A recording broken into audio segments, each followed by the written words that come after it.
தளர்ச்சி பலவீனம் ரொம்ப அசதி கால் முட்டு எல்லாம் ரொம்ப சோர்ந்து போயிருக்கிற டைமில் ஒரு எனர்ஜெட்டிக்காக ஒரு ட்ரிங்க் இந்த கடலை அரை கப் வச்சுருக்கேன்.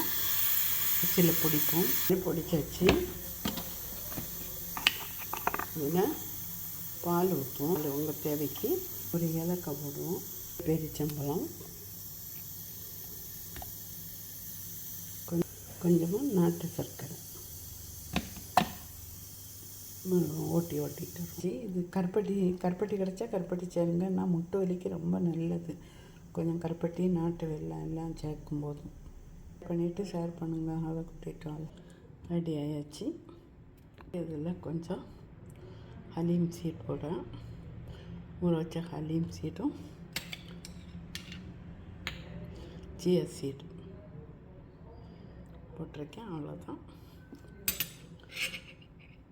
கொஞ்சமாக விருப்பப்பட்டீங்கன்னா ரோஸ்டட் ஃப்ளாக்ஸ் சீடு. முட்டு கால் குடைச்சல், ரொம்ப அசதி, எப்போவுமே வேலை செய்ய முடியலை, ரொம்ப டயர்டாக இருக்குன்னா இந்த ஒரு ட்ரிங்க் போதும். சிம்பிளானது, அதிக செலவில்லாதது. ஃப்ளாக்ஸ் சீடு சியா சீடெல்லாம் இல்லாட்டாலும் சாப்பிடலாம். ட்ரை பண்ணி பாருங்கள். Watch full video. ஜஸ்ட் குக்கு யூடியூப்ல கிளிக் பண்ணி பாருங்கள். Have a good day to all.